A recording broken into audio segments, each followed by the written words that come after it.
Good morning everyone, today we're looking at another Timex watch. Yeah, we're still going to go down that sort of, whatever you're going to call it, Starbucks theme, Kermit, whatever you want to go for in terms of the colour scheme.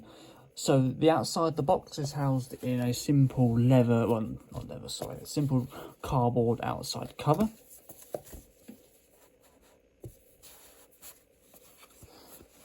Revealing a simple grey box, simple lift off lid, nice and sort of gloss effect on it.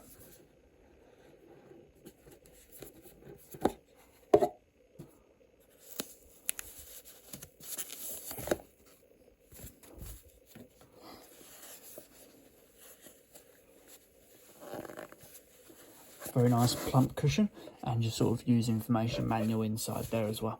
Let's move this to one side.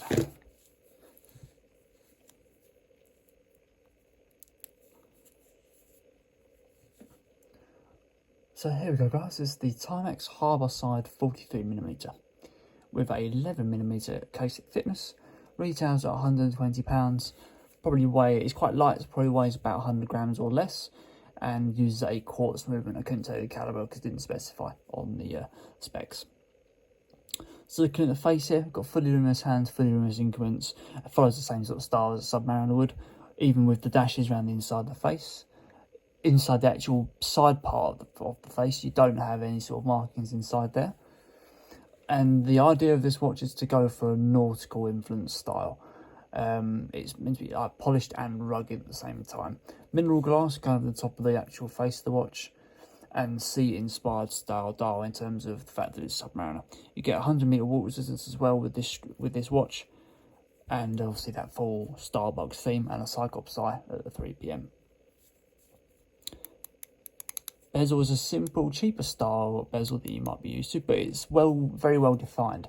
It's a nice, more of a popper rather than a clicker. It pops into place quite nicely, and yeah, only really sounds cheap if you're moving it quickly. If you move it slowly, it does sound quite nice. Going to the casing. Now, I'm not entirely sure on the casing for this because I couldn't find information about it, but it feels like a stainless steel with almost like a plastic coating, but you have to check that on the specs online or the specs yourself, because I don't want to sort of wrongly advise you. Crown's already at second position, and it gives a very nice strong feedback to it as well. A very decent amount of feedback, has a lot of strength to it as well. First position. The first position's feels a little bit unsmooth, but it's okay. It's probably just my fingers and stuff like that. But it's the dial's a little bit quicker, makes a sort of a cheaper clicking sound to it. But some people like that touch really. Nice, firm, easy one to handle. Now coming out to the strap, you've got a 20mm strap housed in separate legs, as you can see here, following the same sort of style as the actual casing. It's a sporty style, silicone style strap with this sort of lined effect on it.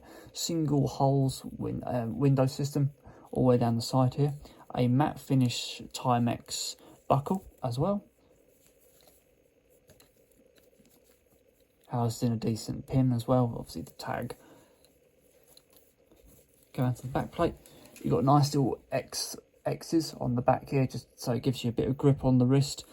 You've got two completely free roam holders as well for the watch strap, so you can have an entire sort of variation in terms of how you want to fit the strap on. And the back plate, so full Timex back plate, as you can see here, really nicely made.